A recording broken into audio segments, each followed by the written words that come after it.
દમણના college ground ખાતે લોકસભાની દમણ અને દાદરા નગર હવેલીના બીજેપીના ઉમેદવારના પ્રચાર માટે કેન્દ્રીય ગૃહમંત્રી 4 મેના રોજ બપોરે 3 કલાકે જંગી સભાને સંબોધશે. દમણના લાલુભાઈ પટેલ અને દાદરા નગર હવેલીના કલાબેન ડીલકરને વધુમાં વધુ મતદાન કરી જીતાડવા અપીલ કરશે. સંઘ પ્રદેશ દમણ અને દાદરા નગર હવેલીની લોકસભા બેઠક ઉપર બીજેપીના ઉમેદવાર માટે આગામી 7 મેના રોજ યોજાનારા મતદાનમાં વધુમાં વધુ મતદાન કરવા મતદારોને કેન્દ્રીય ગૃહમંત્રી અમિત શાહ અપીલ કરશે. આગામી 4 મેના રોજ દમણ કોલેજ ગ્રાઉન્ડ ખાતે દમણ પ્રવેશશે. કેન્દ્રીય ગૃહમંત્રી અમિત શાહ દમણ દીવ અને દાદરા નગર હવેલીના બીજેપીના કાર્યકરો અને મતદારોની જંગી સભાને સંબોધન કરશે. લોકસભાની સામાન્ય ચૂંટણીમાં 3જા તબક્કાનું મતદાન ગુજરાત અને સંઘ પ્રદેશ દાદરા નગર હવેલી અને દમણ લોકસભા બેઠક સહિત બેઠક ઉપર મતદાન યોજાનાર છે. વલસાડ જિલ્લાને અડીને આવેલા સંઘ પ્રદેશ દમણના બીજેપીના ઉમેદવાર લાલુભાઈ પટેલ અને દાદરા નગર હવેલીના બીજેપીના ઉમેદવાર કલાબેન ડીલકરના પ્રચાર માટે કેન્દ્રીય ગૃહમંત્રી અમિત શાહ દમણ કોલેજ ગ્રાઉન્ડ ખાતે જંગી સભાને સંબોધવા ઉપસ્થિત રહેશે. દીવ, દમણ અને દાદરા નગર હવેલી લોકસભા બેઠકના કાર્યકરો અને બીજેપીના મતદારોને બીજેપીના ઉમેદવારને વધુમાં વધુ મતદાન કરી તેમજ મતદાન કરાવી વિજય બનાવવા કાર્યકરોને અપીલ કરશે. દમણ કોલેજ ગ્રાઉન્ડ ખાતે કેન્દ્રીય ગૃહમંત્રી 4 મેના રોજ બપોરે 3 કલાકે કાર્યકરો અને મતદારોને સંબોધન કરવા આવવાના હોવાની દમણ ભાજપના અગ્રણીઓ અને કાર્યકરોને જાણ થતાં દમણના કોલેજ ગ્રાઉન્ડ ખાતે તૈયારીઓમાં જોતરાઈ ગયા છે. દમણ કોલેજ ગ્રાઉન્ડ પર દમણ અને દાદરા નગર હવેલીના બીજેપીના કાર્યકરો મોટી સંખ્યામાં કેન્દ્રીય ગૃહમંત્રી અમિત શાહના સ્વાગત માટે કાર્યક્રમમાં જોતરાઈ ગયા છે. દીવ અને દાદરા નગર હવેલીથી કેન્દ્રીય ગૃહમંત્રીને સાંભળવા આવનાર કાર્યકરોને કોઈપણ તકલીફ ન પડે, બેસવાની અને વાહનો પાર્કિંગની યોગ્ય વ્યવસ્થા કરવા દમણ બીજેપીના કાર્યકરો જોતરાયા છે. દમણ બીજેપીના પ્રમુખ દીપેશભાઈ ટંડેલ અને અગ્રણીઓના માર્ગદર્શન હેઠળ તમામ વ્યવસ્થાઓ કરવામાં આવી રહી છે, જે અંગે દમણ બીજેપી ઉપપ્રમુખ નવીન પટેલે વધુ માહિતી આપી હતી. હું મારા દમણ અને દીવવાસીઓને જણાવવા માગું છું કે તારીખ 4/5/2024 અને શનિવારના રોજ બપોરે 3 કલાકે આપણા દેશના આદરણીય ગૃહમંત્રી અમિતભાઈ શાહજી અહીંયા એક સભાને સંબોધન કરવા માટે આવી રહ્યા છે. ત્યારે આપ સૌને આ સભામાં પહોંચવા માટે અને અમિતભાઈ શાહને સાંભળવા માટે ભાવભીનું આમંત્રણ આપીએ છીએ અને આપ જરૂરથી આ સભામાં પધારશો. આ સભાનું સ્થળ કોલેજ ગ્રાઉન્ડ દમણમાં રાખવામાં આવેલી છે, તો વિશાળ સંખ્યામાં આવી આપણે અમિતભાઈ શાહનું અભિવાદન અને સ્વાગત કરીએ એવી આપ સૌને નમ્ર અપીલ સાથે ફરીથી હું આમંત્રણ પાઠવું છું. ભારત માતા કી જય, વંદે માતરમ. પારડી ઐતિહાસિક 99 એકરના તળાવના બાજુમાં નાની મસાણી વાડી ખાતે ટોકરી ઝાડના ગઢ પાસે એક અજાણ્યા વૃદ્ધનો મૃતદેહ હોવાની જાણ પારડી પોલીસને થતાં પારડી પોલીસ ઘટના સ્થળે પહોંચી હતી અને મૃતદેહનો કબજો મેળવી તેના વાલી વારસની શોધખોળ હાથ ધરી છે. જોકે આ વૃદ્ધ ધગધગતી ગરમીમાં આરામ કરવા ઝાડ નીચે ગયો હતો અને જેનું હીટવેવના કારણે મોત નીપજ્યું હોવાનું અનુમાન લગાવાઈ રહ્યું છે. પારડી શહેરમાં આવેલા 99 એકરના ઐતિહાસિક તળાવ કિનારે આવેલા તાલુકા પંચાયતની સામે નાની મસાણી વાડીમાં એક ટોકરાના ઝાડના ગઢ નીચે સૂતેલી હાલતમાં અજાણ્યો 55 થી 60 વર્ષીય વૃદ્ધનો મૃતદેહ આજે બુધવારના રોજ સવારે 11 વાગ્યે સ્થાનિકોને ધ્યાને આવતા પારડી પોલીસને જાણ કરવામાં આવી હતી, જેને પગલે પારડી પોલીસ મથકેથી શિવરામભાઈ તાત્કાલિક ઘટના સ્થળે પહોંચી ગયા હતા અને આ અંગેની જાણ માજી પાલિકાના સભ્ય દિલીપભાઈ પટેલને થતાં તેઓ પણ પહોંચી ગયા હતા. જોકે મૃતકની ઓળખ ન થતાં પોલીસે આજુબાજુના લોકો અને ત્યાં નજીકમાં રહેતા શ્રમિકોને પણ તેડાવ્યા હતા, પરંતુ મૃતકની ઓળખ અને તેના વાલીવારસ મળી આવ્યા ન હતા, જેથી પોલીસે વધુ કાર્યવાહી માટે શબવાહિની ઘટના સ્થળે બોલાવી જે મારફતે મૃતદેહને પારડી CHC હોસ્પિટલ લઈ જવામાં આવ્યો હતો. જોકે હાલ અસહ્ય ગરમી પડી રહી છે, ત્યારે ગરમીથી બચવા આ વૃદ્ધ ઝાડ નીચે આરામ કરવા માટે ગયો હોવાનું હાલ અનુમાન લગાવાઈ રહ્યું છે અને આ ગરમીના કારણે તેનું મોત નીપજ્યું હોવાની શક્યતાઓ હાલ વર્તવાઈ રહી છે. ત્યારે તેમના મોતનું સાચું કારણ PM રિપોર્ટ આવ્યા બાદ જ બહાર આવશે. હાલ તો પારડી પોલીસે મૃતકના વાલી વારસની શોધખોળ હાથ ધરી છે. ઉમરગામ તાલુકામાં વિવિધ સમાજના આગેવાનોએ ધારાસભ્ય રમણભાઈ પાટકરના નિવાસસ્થાને લોકસભા ચૂંટણીમાં વલસાડ ડાંગ બેઠકના ભાજપ ઉમેદવાર ધવલભાઈ પટેલને ખુલ્લું સમર્થન જાહેર કર્યું હતું.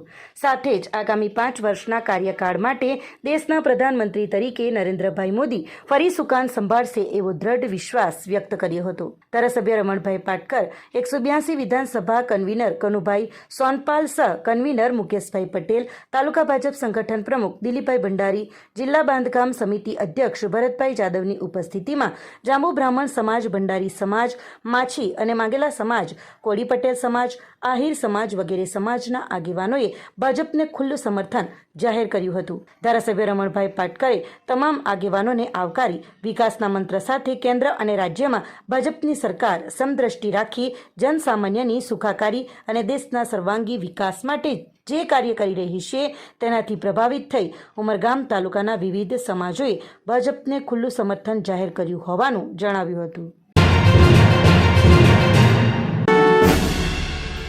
સવા માસથી પ્રોહિબિશનના ગુનામાં નાસ્તો ફરતો આરોપી તીઘરા ઘરે આવતા પોલીસે ઝડપ્યો. તીઘરા ગામે બંગલા ફળિયામાં આરોપીએ ₹36,000નો દારૂ પહોંચાડ્યો હતો. પાડી પોલીસે તીઘરા ગામે બંગલા ફળિયામાં ગત તારીખ 21મી માર્ચના રોજ રેડ કરી હાર્દિક રવજીભાઈ હળપતિના ઘર આંગણામાંથી 36,000નો દારૂનો જથ્થો ભરેલી મારુતિ વેન ઝડપી પાડી હતી અને જે તે સમયે પાડી પોલીસે હાર્દિકની ધરપકડ કરી દારૂ અને વાનવાળી 1.16 લાખનો મુદ્દામાલ કબજે કર્યો હતો. જેમાં દારૂનો જથ્થો લાવનાર અને પોલીસને જોઈ ભાગી છૂટેલો મનોજ કમલેશભાઈ હળપતિ રહે તીઘરા ડુંગરી ફળિયાને પાડી પોલીસે વોન્ટેડ જાહેર કર્યો હતો. જે છેલ્લા સવા માસથી પાડી પોલીસથી નાસ્તો ફરતો હતો ત્યારે આ વોન્ટેડ આરોપી તેના ઘરે મંગળવારના રોજ આવ્યો હોવાની બાતમી પાડી પોલીસ મથકના પીઆઈ GR ગઢવી અને PSI DM ચૌધરીની ટીમને મળતા પાડીના તીઘરા ગામે ડુંગરી ફળિયા ખાતે રેડ કરી હતી.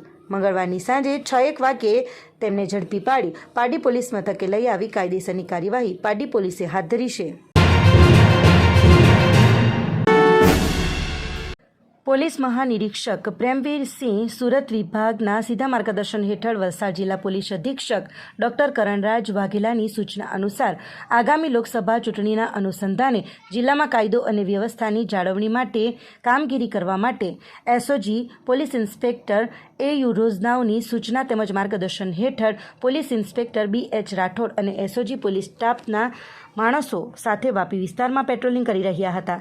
જે દરમિયાન નાની સુલપડ શાંતિનગર મહાદેવ કિરાણા સ્ટોર પાસે બોબી રામ સનેહી યાદવ ઉંમર વર્ષ 39 હાલ રહેવાસી ભડકમોરા નાની સુલફડ શાંતિનગર તાલુકા વાપી જિલ્લા વલસાડ મૂળ રહે ગામ ઉનાસી જિલ્લા ફરુખાબાદ ઉત્તર પ્રદેશના અને 12 બોર સિંગલ બેરવાડી ગન 1 તથા કારતૂસ નંગ 13 બનાવટી હથિયાર પરવાનો નંગ 1 તથા SDM અલીગંજનો બનાવટી રબર સ્ટેમ્પ નંબર 1 તથા મોબાઈલ ફોન નંગ 1 મળી કુલે ₹31,300ની સાથે ઝડપી પાડી તેની વિરુદ્ધ વાપી ટાઉન પોલીસ મથકે ગુનો નોંધી હાલે પોલીસ દ્વારા કાયદેસરની કાર્યવાહી હાથ ધરી છે.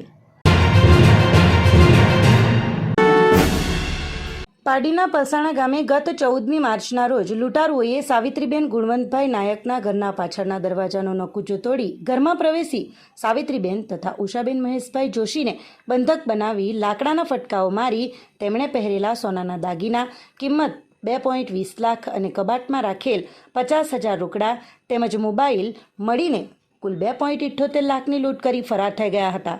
આ લૂંટની ઘટનામાં લોકલ ક્રાઇમ બ્રાન્ચની ટીમે લૂંટ કરનાર દાહોદના 6 આરોપીઓને ઝડપી પાડ્યા હતા. પાડીના પલસાણા લૂંટમાં ગામનો 53 વર્ષના માજી સરપંચ વિષ્ણુ સુકરભાઈ પટેલની સંડોવણી બહાર આવતા તેની પણ ધરપકડ કરાઈ હતી.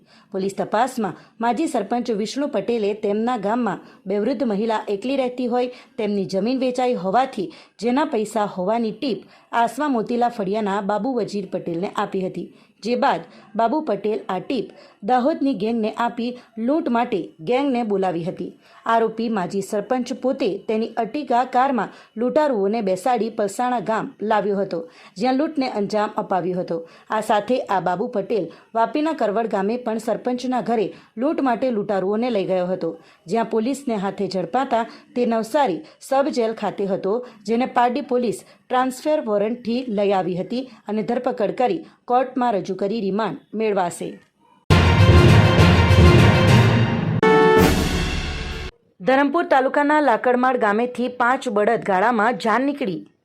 આદિવાસી પરંપરાને જાળવી રાખવા યુવકે વર્તમાન સમયની પ્રથાને સાઈડમાં મૂકીને બળદગાડામાં જાન લઈને લગ્ન કરવા પોતાના ઘરેથી યુવતીના ગામમાં પહોંચતા અનેક લોકો આશ્ચર્યચકિત થયા હતા.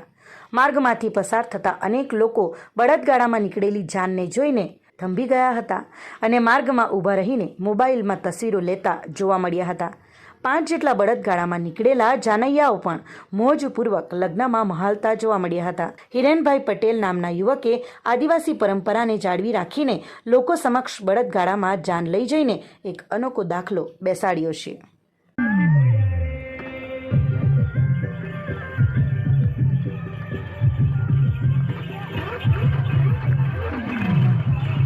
કે મારા પપ્પાની ઈચ્છા હતી કે આગળ એમણે જોયું હતું કે એમ નાના હતા ત્યારે બળદગાડામાં ગયા હતા જાનમાં. એમની ઈચ્છા હતી કે બળદગાડામાં જાન નીકળે મારી, અને લોકોની પણ પેલા કુટુંબીજનોની પણ ઈચ્છા હતી કે બળદગાડામાં જાન નીકળે અને આપણે આદિવાસી પરંપરા સચવાઈ રહી. 5 બળદગાડા હતા અને 500 થી વધારે લોકો જોડાયા હતા જાન. આજના સમયમાં હું એટલો જ મેસેજ આપવા માંગુ છું યુવાનોને કે આપણી આદિવાસી પરંપરા જળવાઈ રહી એ રીતે આપણે કરવું જોઈએ. આદિવાસી સંસ્કૃતિને આપણે જાળવણી માટે અમે પ્રયાસ કર્યો થોડો. આગળના 20-25-30 વર્ષ પહેલા આવી રીતે જાન નીકળતું હતી. અમે ગયેલા જાન, અમે જતો હતો નાનો હતો ત્યારે મને વિચાર્યો કે ચાલ અમે આવું કરે ને અમારા ભાઈ શ્રી મહેશભાઈ છે ને તેને અમે કહ્યું કે આપણે આવી રીતે કરીએ. તેને માર્ગદર્શન અમને આપ્યો કે આપણે આદિવાસી સમાજને આપણે જાળવણી થાય ને ખર્ચો પણ ઓછો થાય તેના માટે આપણે આ બળદગાડામાં જાન કાઢીએ. એ મેસેજ મારો બધાને આપણે આદિવાસી સમાજને પહોંચે એવો અમારી ઈચ્છા છે. અમારે જાનમાં છે ને 5 બળદગાડા હતા. તેમાં બધા બળદગાડા ભાઈઓ બહેનો બહુ એમાં રાજી હતા.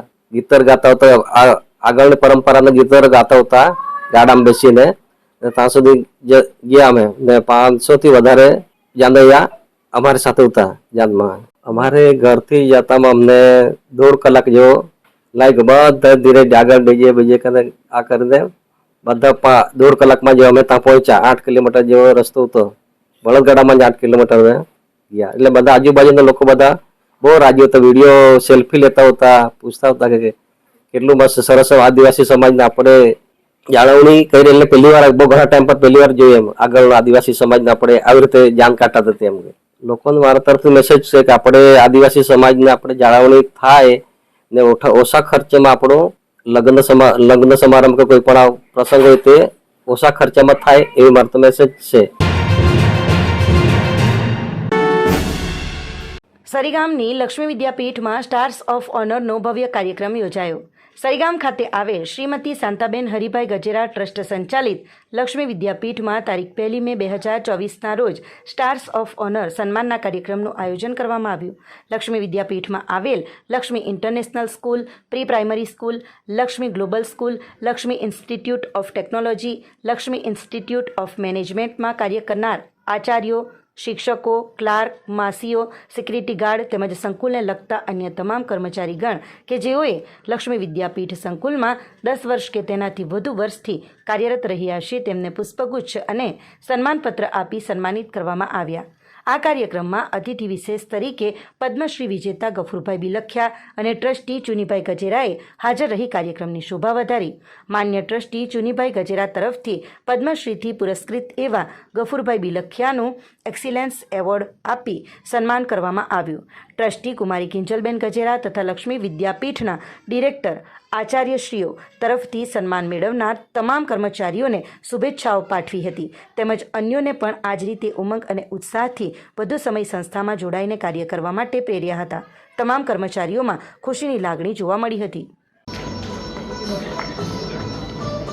અમારા કોઈ કર્મચારીને કર્મચારી ગણતા નથી, પરિવારનો હિસ્સો ગણીએ છીએ. અમારો ટ્રસ્ટનો અમારો મોટિવ વન હેપીનેસ છે, જેનો આ કાર્યક્રમ જે થકી આ કાર્યક્રમ થઈ રહ્યો છે તે બદલ હું હર્ષની લાગણી અનુભવું છું. અને તમામ કર્મચારીઓ જે છે એ પરિવાર સાથે એક પરિવારની જેમ રહી છે.